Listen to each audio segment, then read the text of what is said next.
आप सभी का एनी टाइम पढ़ाई मंत्रा यूट्यूब चैनल पे बहुत बहुत स्वागत है। और आज के क्लास से हम लोग कक्षा 10वीं के गणित का दूसरा अध्याय यानी कि बहुपद प्रारंभ करने वाले हैं। आप सभी को पता होगा कि इसके पहले क्लास तक हमने वास्तविक संख्याएं जो पहला अध्याय था उसको बहुत अच्छे से कवर किया है। तो चलिए आज हम लोग बहुपद यानी कि जो दूसरा अध्याय है कक्षा 10वीं के गणित का उस चीज़ को प्रारंभ करते हैं। लेकिन सबसे पहले मैं बता दूं कि आज का क्लास बहुत ही ज़्यादा इंपॉर्टेंट होने वाला है।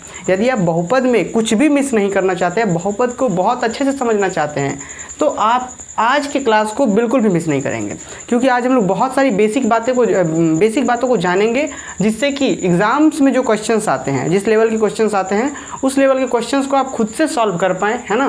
तो ऐसा एक कॉन्सेप्ट डेवलप करना आज की क्लास में हमारा काम होगा। तो चलिए आज की क्लास हम लोग शुरू करें, यानी कि बहुपद चैप्टर को शुरू करें, है ना। बहुपद को इंग्लिश में पॉलिनोमियल कहते हैं। इस चैप्टर को शुरू करें उससे पहले छोटी छोटी बातें जो आप क्लास 5-6 तक पढ़ चुके होंगे। सबसे पहला बात ये है, मुझे उम्मीद है सभी बच्चों को पता होगा ये बात, फिर भी लेकिन हम लोग डिस्कस करेंगे। चर क्या होता है ना। चर को इंग्लिश में हम लोग कहते हैं वेरिएबल। उम्मीद है मुझे कि सारे बच्चों को पता होगा चर या वेरिएबल। चर को इंग्लिश में वेरिएबल कहते हैं। तो चर क्या होता है? वैसी राशि जिसका मान सदैव बदलता रहता हो, है ना। या फिर ऐसा कह सकते हैं वैसी राशि जिसका मान निश्चित नहीं होता हो, उसे हम लोग क्या कहते हैं? चर कहते हैं। जैसे कि x, y, z और भी हो सकता है t, u भी इस तरीके से हो सकता है। आप लोग कहेंगे कि x, y, z का मान बदलते रहता है कि क्या कहने का मतलब है? मतलब कहने का ये है कि अगर हम मान लीजिए आपको कह देते हैं कि हम आपको x रुपए देते हैं, तो x कोई फिक्स तो नहीं है। हो सकता है हम आपको 2 रुपये भी दे दे, हो सकता है हम आपको 5 रुपये भी दे दे। तो मतलब क्या है? मान बदलता रहता है, ठीक है। मान लीजिए मैंने आपसे कहा कि मैं आपको आज 1 रुपये दूंगा, तो मैंने आपको 2 रुपये दिए। फिर मैंने कल कहा कि आज 1 रुपये दूंगा और कल 5 रुपये दे दिए। तो मान बदलता रहता है। तो इस तरीके से ये सारी चीज़ें क्या कहलाती हैं? चर कहलाती हैं। अब इसी तरीके से एक होता है अचर, जिसको हम लोग इंग्लिश में कहते हैं कांस्टेंट। अब कांस्टेंट क्या होता है? वैसी राशि जिसका मान सदैव निश्चित होता हो। जैसे कि 1, 2, 3, 4 कोई भी आप गिनती की संख्या ले लीजिए, वो क्या होता है? निश्चित होता है। जैसे कि हम कह दे रहे हैं कि हम आपको 5 रुपये रोज़ देंगे, ठीक है। जैसे अभी हमने कहा था कि हम 1 रुपये आपको रोज़ देंगे, तो वहाँ पे हम चेंज कर दे रहे थे। लेकिन अगर हम ऐसा कह दें कि हम आपको 5 रुपये रोज़ देंगे, तो क्या रोज़ आपको एक निश्चित राशि मिलेगी। इसका मतलब जैसे हो गया 5, 1, 2, ये सब नंबर्स क्या होते हैं? ये क्या होते हैं? इन चीज़ों को हम लोग कहते हैं कांस्टेंट कहते हैं, हिंदी में कहते हैं अचर। बहुत अच्छे से ध्यान रखना है। बहुपद को पढ़ने के लिए इन चीज़ों के बारे में बहुत अच्छे से जानकारी होनी चाहिए, ठीक है। अब एक ये सारी चीज़ें आप क्लास 5-6 तक पढ़ चुके होंगे। और एक हम लोग आते हैं जिस चीज़ को हम लोग क्या कहते हैं, देखिए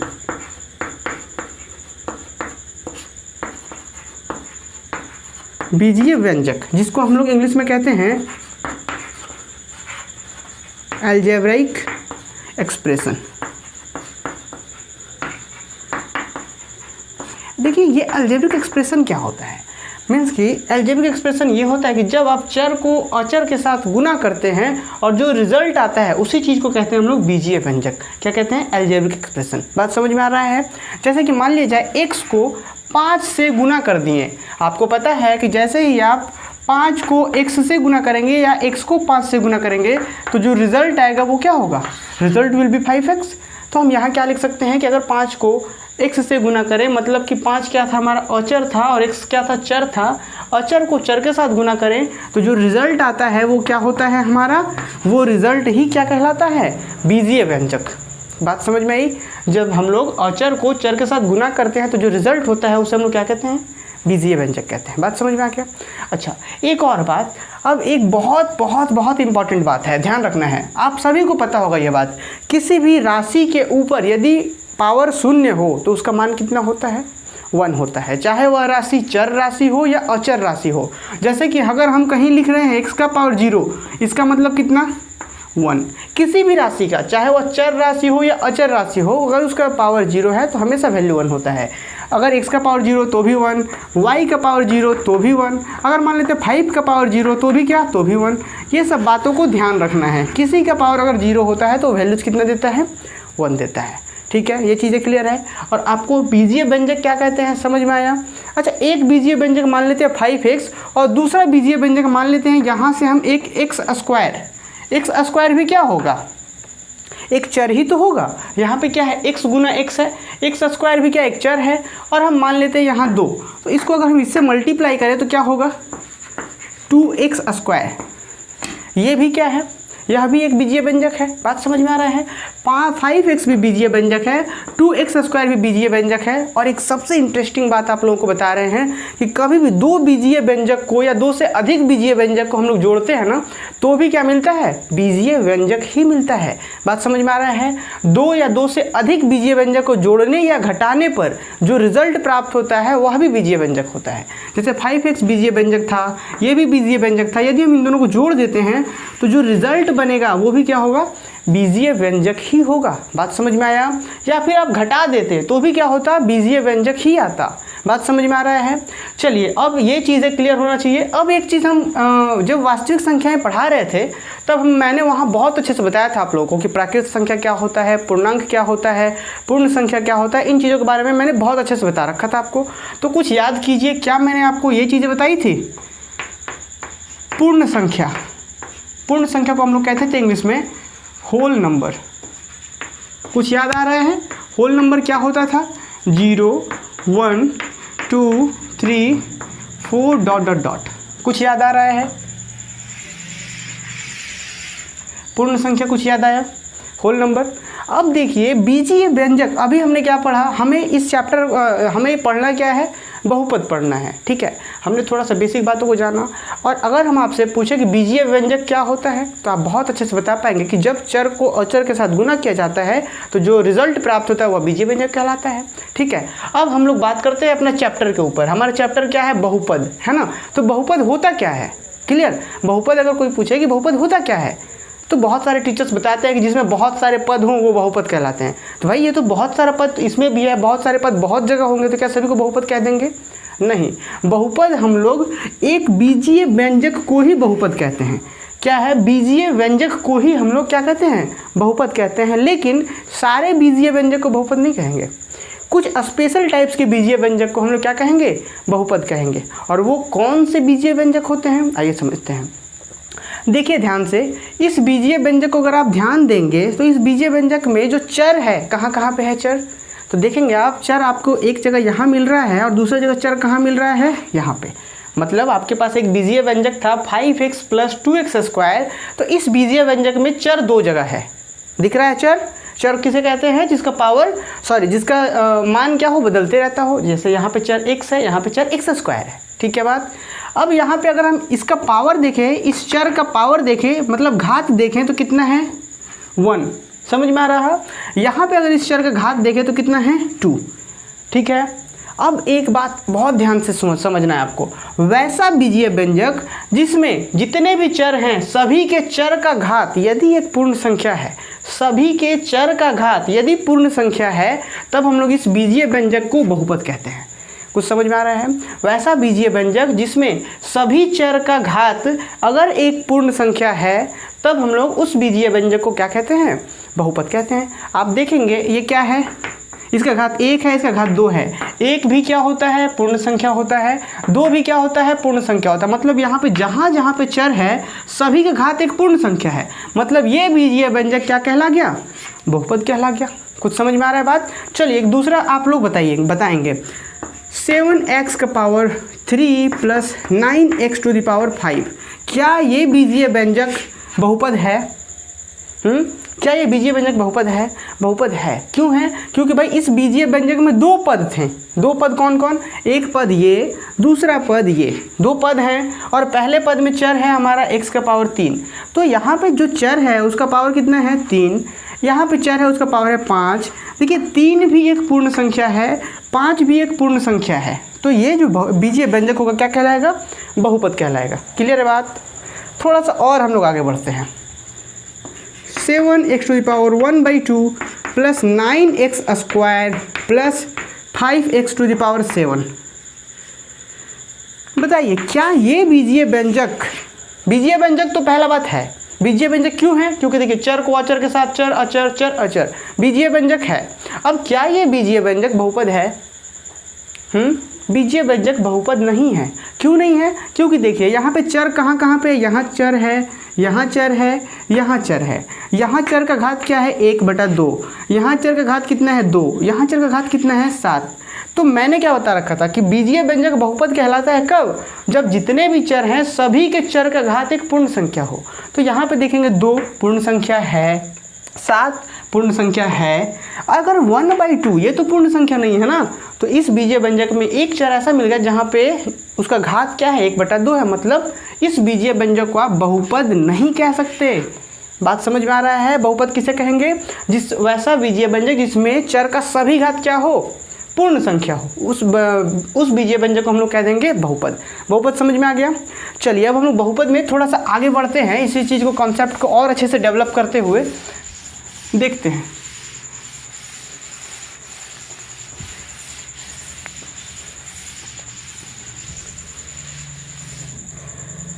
देखिए अब हम लोग समझ चुके हैं, जैसे कि 2x का power 5 plus 7x square plus 9x plus 8, ये क्या एक बहुपद है? ये लास्ट क्वेश्चन है आप लोगों से। अब ज़्यादा इरिटेट नहीं करेंगे आप लोगों को, नहीं तो बोलेंगे सर आप बार बार एक ही चीज़ पूछ रहे हैं, बहुपद है या नहीं है। तो चलिए एक लास्ट क्वेश्चन है ये, क्या ये बहुपद है? सबसे पहले तो आपको ये समझना है क्या ये बीजीय व्यंजक है? बिल्कुल बीजीय व्यंजक है। क्यों है? क्योंकि ये भी चर अचर, ये भी चर अचर, ये भी चर अचर, ये भी चर अचर। अब बोलेंगे सर यहाँ पे चर कहाँ है? यहाँ पे तो सिर्फ अचर है। तो चर भी है। कैसे चर है? देखिए यहाँ पे 8 है, ये क्या है भाई? ये है आपका अचर, क्योंकि इसका मान नहीं बदलता है ना, ये अचर है। अच्छा अब इसके साथ चर कहाँ है? मैंने आपको बताया था कि हम लोग क्या लिख सकते हैं, इसको 8 गुना 1 लिख सकते हैं क्या? क्योंकि सिर्फ 8 है तो 8 को 1 से गुना अपने मन से तो कर ही सकते हैं, 1 से गुना करेंगे वही रहना है। अब इस 1 को हम लोग x⁻0 लिख सकते हैं क्या? बिल्कुल लिख सकते हैं, कोई फर्क नहीं पड़ेगा, 8 ही आएगा, क्योंकि x का पावर 0 1 होता है और 1 को गुना करेंगे तो 8 ही रहना है, कोई फर्क नहीं पड़ता है। अब जरा समझिए, अब ये अचर से ये चर हो गया क्या? चर हो गया। अब ये बीजीय व्यंजक है ना, तो अब बीजीय व्यंजक में देखिए पहला जहाँ पे चर है पावर क्या है 5, पूर्ण संख्या है, पावर क्या है 2, घात मतलब पावर मतलब घात 2, ये भी क्या है पूर्ण संख्या है। यहाँ पे कितना है 1, ये भी पूर्ण संख्या। यहाँ पे कितना है 0, 0 भी क्या होता है पूर्ण संख्या। मतलब ये पहला बात तो बीजीय व्यंजक है। अब क्या, और सारा जो घात हो गया कहाँ मिल रहा है? पूर्ण संख्या में, मतलब ये क्या हो गया? बहुपद हो गया। अगर आपसे एक क्वेश्चन पूछा जाए कि ये जो बहुपद है यहाँ बोर्ड पे जो दिख रहा है बहुपद, इस बहुपद में चर कौन है? इस बहुपद में चर कौन है? x है।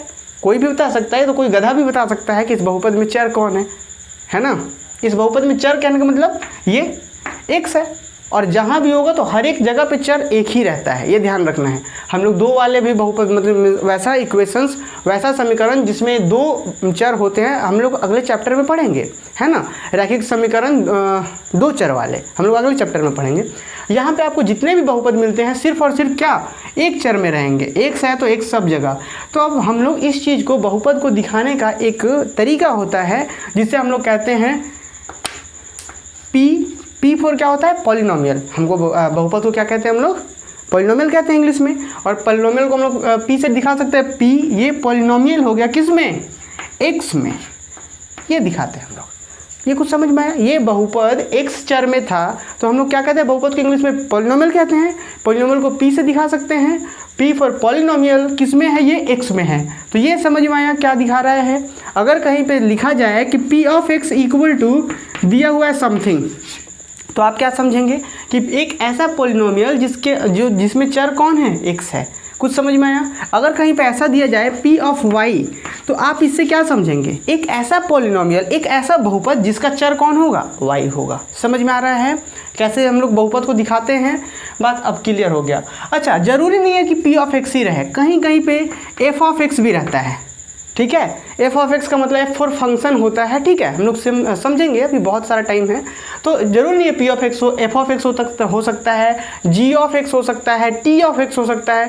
सिर्फ ये नामकरण है। जैसे आप लोग को बताएं हम कि जब हम लोग वास्तविक संख्याएं पढ़ रहे थे तो यहाँ पे जो भाग देते थे q, हम लोग q फॉर कोसेंट, भागफल को इंग्लिश में कोसेंट कहते थे, तो q से दिखाते थे। और कभी कभी यही q को हम m से भी दिखाते थे, t से भी दिखाते थे। तो ये चीज़ें हैं, ज़रूरी नहीं है कि आप यहाँ p ही रखें, f ऑफ x मिल सकता है, आपको g ऑफ x मिल सकता है। समझ में आ रहा है बात? क्लियर? आगे बढ़ रहे हैं हम लोग अब धीरे धीरे।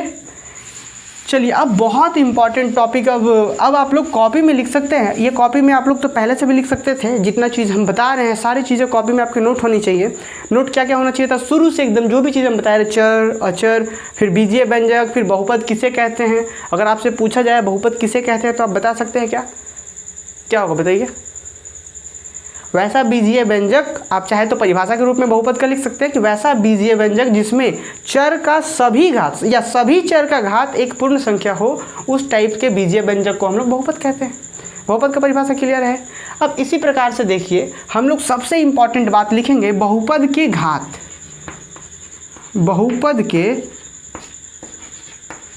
बहुपद का घात या बहुपद के घात, जो भी है एक ही चीज़ है। ये बहुत इंपॉर्टेंट है, यहाँ से क्वेश्चंस आता है एग्जाम में। कभी कभी पूछ दिया जाता है, कोई बहुपद दे देगा और पूछेगा उस बहुपद का घात बताइए। तो कुछ नहीं है, बहुत सिंपल है। सबसे पहले तो आप बहुपद पहचानिए कि बहुपद है नहीं, ठीक है। और उस बहुपद में चर कहाँ कहाँ पे है ये ढूंढ लीजिए। तो चर आप अगर हम इसका एग्जाम्पल लें, इस पी ऑफ एक्स का एग्जाम्पल लें, इस बहुपद का एग्जाम्पल लें, तो चर कहाँ कहाँ पे है? यहाँ, यहाँ, यहाँ और यहाँ है। 4-5 जगह चर है आपका। अच्छा, चर का सबसे ज़्यादा घात कौन है? यहाँ पे 0 है चर का घात, यहाँ चर का घात 1 है, चर का घात 2 है, चर का घात 5 है। तो चर का किसी बहुपद में चर का जो अधिकतम घात होता है वही उस बहुपद का घात कहलाता है, ठीक है। क्या होता है आप लिख सकते हैं परिभाषा के रूप में, बहुपद में चर का अधिकतम घात ही बहुपद का घात कहलाता है, ठीक है। अगर ये पूछा जाए कि ये जो बहुपद यहाँ पे दिया हुआ है, इस बहुपद का घात कितना होगा, तो हम लोग क्या कह देंगे कि इसमें देखिए भाई चर का सबसे ज़्यादा घात कहाँ पे है? 5 है यहाँ पे। तो इस बहुपद का घात कितना हो जाएगा? 5। घात को इंग्लिश में हम लोग क्या कहते हैं? डिग्री कहते हैं, डिग्री कहते हैं, पावर कहते हैं, ठीक है। ये सब चीज़ें आप लोग पढ़ेंगे, अभी क्लास 6-7 में ही पढ़ना था, पढ़ चुके होंगे। तो ये चीज़ क्लियर हुआ, बहुपद का घात क्या होता है। क्लियर है। चलिए एक क्वेश्चंस देते हैं, आप लोग बताएंगे, ठीक है। जो लोग अभी पढ़ रहे हैं वे लोग कमेंट करके बताएंगे, और जो लोग बाद में देख रहे हैं वे लोग भी कमेंट करके बताएंगे। जैसे कि एक f ऑफ x दिया हुआ है 7x⁵ plus 9x plus 7x⁵ plus x⁸। अब जरा बताएंगे इस बहुपद का घात कितना है। ये f ऑफ x लिख रहे हैं, कोई दिक्कत तो नहीं, जरूरी नहीं है p ऑफ x हो, f ऑफ x भी हो सकता है। तो इस बहुपद का घात आप लोग बताएं कि इस बहुपद का घात कितना है। कितना है? 5, 8 है। क्यों 8 है? क्योंकि हमने देखा यहाँ चर चर चर, यहाँ भी चर, तो सबसे ज़्यादा घात कहाँ पे है? यहाँ पे 8 है। कुछ बच्चे बोलेंगे सर यहाँ चर अचर तो है ही नहीं। है, आप यहाँ 1 से इंटू तो कर ही सकते हैं ना, 1 हो गया अचर चर, समझ आ रहा है ना। तो इस बहुपद का घात कितना हो गया? इस बहुपद का घात 8 हो गया। तो हम लिख देंगे घात बराबर कितना? 8। समझ में आया? ठीक है, बात समझ आ रही।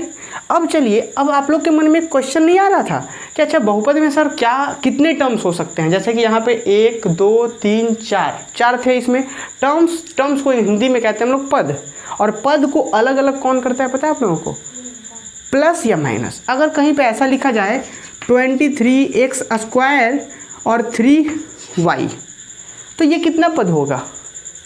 सिर्फ एक पद है, क्योंकि देखिए इसके और इसके बीच क्या है? कुछ नहीं है, तो इनटू है। तो सिर्फ और सिर्फ ये एक पद कहलाएंगे। पद अलग अलग कब होता है? जब उनके बीच प्लस या माइनस लगा रहे। अगर यहीं पे ऐसा रहता प्लस या माइनस, तब ये 2 पद हो जाते, एक पद इधर एक पद उधर। समझ आ रहा है? तो इस बहुपद में पद कितने हैं? अभी हमने घात समझा, इस बहुपद में पद कितने हैं? 4 पद। एक पद ये, दूसरा पद, तीसरा पद और ये चौथा पद। बात समझ में आया? तो बहुपद का घात समझ में आ गया होगा, और बहुपद में कितने पद और कैसे गिने जाते हैं ये उम्मीद है समझ में आ गया होगा।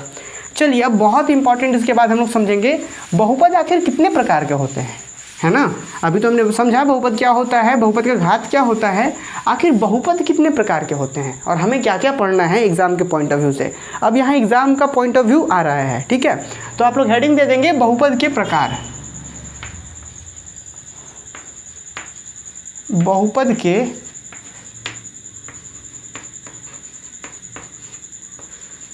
प्रकार, इसको इंग्लिश में अगर लिखना चाहें तो आप लिख सकते हैं टाइप्स ऑफ पॉलिनोमियल।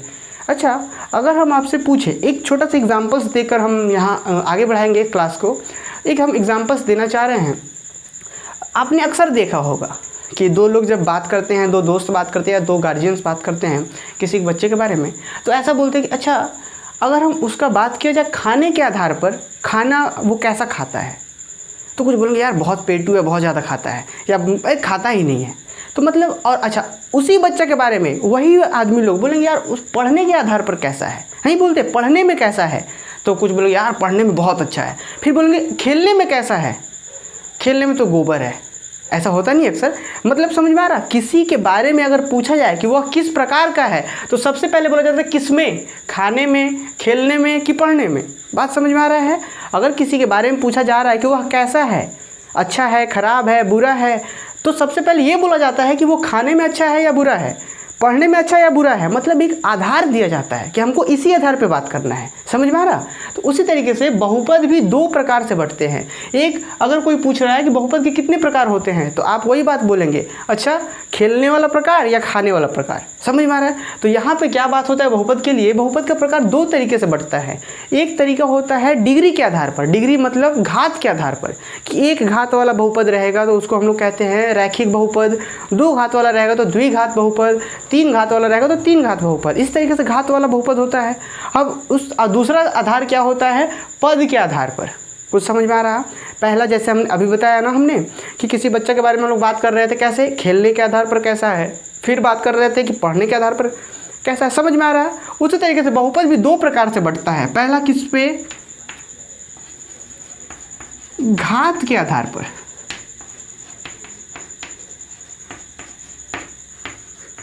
और मेनली आपको यही एग्जाम के लिए पढ़ने हैं, और ये भी आपको इम्पॉर्टेंट होता है, ये भी पढ़ना चाहिए। ये क्या है, पद के आधार पर।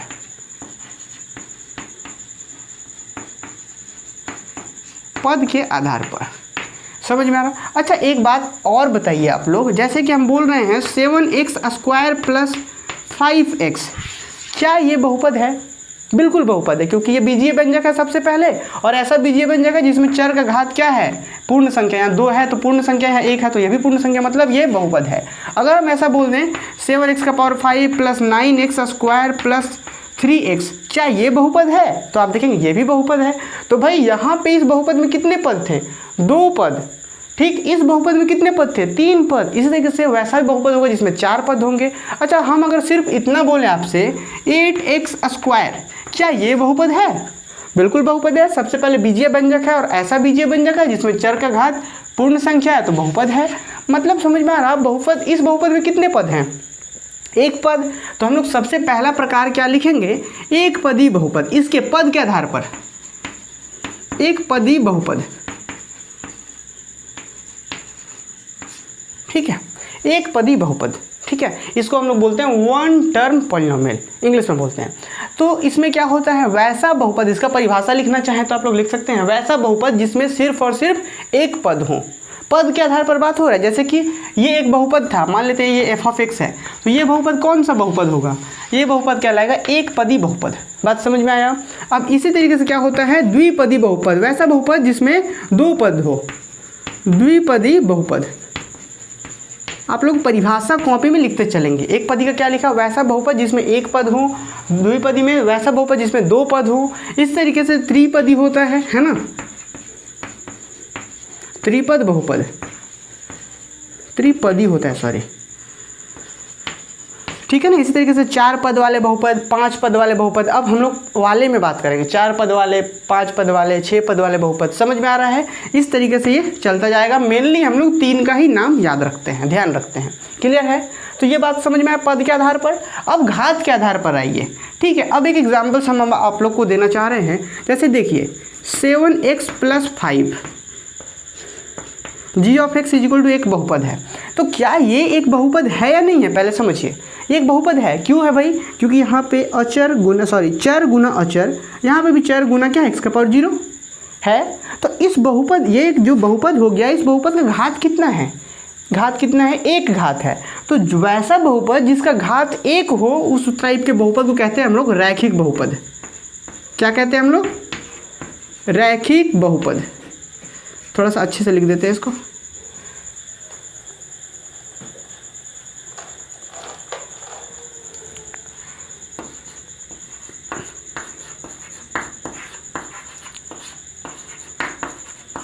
रैखिक बहुपद, इसको इंग्लिश में कहते हैं लीनियर पॉलिनोमियल। ठीक है, इंग्लिश में लिखते चलेंगे। Linear polynomial. अगर इसका परिभाषा बोला जाए तो क्या लिखेंगे आप, वैसा बहुपद जिसका घात 1 हो, वैसा बहुपद जिसका घात 1 हो रैखिक बहुपद कहलाता है। इसके बाद क्या होगा, अब 2 घात वाले बहुपद आएंगे, जैसे कि मान लेते हैं 8x² + 9x + 3, ये भी क्या है, एक बहुपद है। क्यों भाई, क्योंकि इसमें सारा जो चर का पावर है पूर्ण संख्या है। तो देखिए इस बहुपद का घात कितना है, 2 घात है। तो वैसा बहुपद जिसका 2 घात होता हो उसे हम लोग क्या कहते हैं, द्विघात बहुपद, द्विघात बहुपद। और इसी के आगे पीछे ये पूरा चैप्टर घूमने वाला है, द्विघात बहुपद। इसी द्विघात बहुपद के आगे पीछे ये पूरा चैप्टर घूमेगा। अब इसी से संबंधित एक आपको द्विघात समीकरण एक नया चैप्टर भी मिलने वाला है, आगे पढ़ेंगे, चौथे चैप्टर में है वो। अब इसी तरीके से अगर अच्छा द्विघात बहुपद को हम लोग इंग्लिश में कहते हैं क्वाड्रेटिक पॉलिनोमियल, ठीक है, क्वाड्रेटिक पॉलिनोमियल लिख लेंगे आप लोग। अच्छा 3 घात वाले बहुपद, मान लेते 3 घात भी तो हो सकता है, जैसे कि हमने एग्जाम्पल बहुत सारा लिया है, आप लोग लिख सकते हैं। तो 3 घात वाले को हम लोग त्रिघात बहुपद कहते हैं, त्रिघात, त्रिघात, त्रिघात बहुपद, ठीक है। अब इसी तरीके से मान लो त्रिघात में क्या लिखेंगे परिभाषा में, वैसा बहुपद जिसके घात 3 हो उसे हम लोग त्रिघात कहते हैं। इसको हम लोग इंग्लिश में कहते हैं क्यूबिक पॉलिनोमियल, ठीक है। क्या कहते हैं त्रिघात वाले को, क्यूबिक पॉलिनोमियल। अब चौथा जो होता है आप लाइक कह सकते हैं 4 घात वाले बहुपद, फिर 5 घात वाले बहुपद, फिर 6 घात वाले बहुपद। समझ में आ रहा है, 4 घात वाले आप चाहे तो लिख सकते हैं 4 घात वाले बहुपद, है ना। इसको हम लोग इंग्लिश में कहते हैं by quadratic polynomial, by quadratic, quadratic means 2 और बाई मीन्स फिर से 2। तो क्या होगा, बाई क्वाड्रेटिक पॉलिनोमियल। केमिस्ट्री में आप लोग को 11-12 में जाएंगे तो बाई का क्या मीनिंग होता है समझ में आएगा। तो फिलहाल अभी समझ सकते हैं त्रिघात 4 घात वाले बहुपद, क्लियर है। चलिए तो कुछ एग्जाम्पल्स हम लोग एक क्वेश्चंस पूछेंगे इसी के आधार पर जो अभी हमने आपको पढ़ाया है, और ये बेस था, ठीक है ना। सारा पूरा बहुपद का ये सारा टोटल आपका स्ट्रक्चर है कि आखिर बहुपद है क्या और बहुपद बढ़ता कैसे है। एक एग्जाम्पल हम लिखना चाह रहे हैं आप लोगों के लिए। मान लेते हैं p(x) = लिखा हुआ है 7x² + 9x + 10x⁶ प्लस मान लेते हैं 7। तो हम सबसे पहले पूछे भाई ये बहुपद किस टाइप का बहुपद है, ये कौन किस प्रकार का बहुपद है, या ये बहुपद का कौन प्रकार है। तो आपका सबसे पहले मन में क्वेश्चन आना चाहिए, सर इस बहुपद का प्रकार मैं बताऊं किसके आधार पर, घात के आधार पर या पद के आधार पर। तो अगर कोई सिर्फ इतना पूछता है कि ये बहुपद किस प्रकार का बहुपद है या इसका कौन सा प्रकार है, तो सबसे पहले आप लोग ध्यान देंगे क्या बताना है, डिग्री के आधार पर, घात के आधार पर ही आपको बताना है। अगर पद के आधार पर पूछ रहा है तब हम लोग बताएंगे कितना, 1 पद, 2 पद, 3 पद, 4 पद। तो ये जो बहुपद है वो 4 पद वाले बहुपद है। और अगर घात के आधार पर पूछा जाए तो ये 6 घात वाले बहुपद है। समझ में आ रहा, अधिकतम घात 6 है, तो इस बहुपद का घात कितना होगा 6, तो 6 घात वाले को हम लोग कहेंगे 6 घात वाले बहुपद, क्लियर है। अगर मान लीजिए यहाँ पे ऐसा ना हो करके यहाँ पे रहे 3 और यहाँ पे रहे 2 और यहाँ पे कुछ इस प्रकार से, तो इस बहुपद का ये किस प्रकार का बहुपद है, रैखिक बहुपद, द्विघात बहुपद, त्रिघात बहुपद, कैसा बहुपद है, ये त्रिघात बहुपद है। क्यों, क्योंकि भाई देखिए सबसे अधिक इस बहुपद का घात 3 है, इस बहुपद का घात 3 है, इसलिए इसको हम त्रिघात कहेंगे। अगर हम पूछे पद के आधार पर कितना है, तो 4 पदी बहुपद है ना, 1 2 3 4, 4 पद वाले बहुपद है। उम्मीद है आपको ये चीज़ें समझ आ गई होंगी कि बहुपद क्या होता है ना। तो चलिए अब हम लोग अगले क्लास में जो आपके एनसीईआरटी बुक है, जो एग्ज़ाम के पॉइंट ऑफ व्यू से हम लोग बात करेंगे कि आखिर बहुपद का शून्यक क्या होता है ना, फिर बहुपद के शून्यांकों का ज्यामितीय रूप क्या होता है, ज्यामितीय मीनिंग क्या होता है ना। तो चलिए हम लोग अगले क्लास में मिलते हैं। उम्मीद है आपको ये सेशन अच्छा लगा होगा और आप अपने दोस्तों के साथ इस सेशन को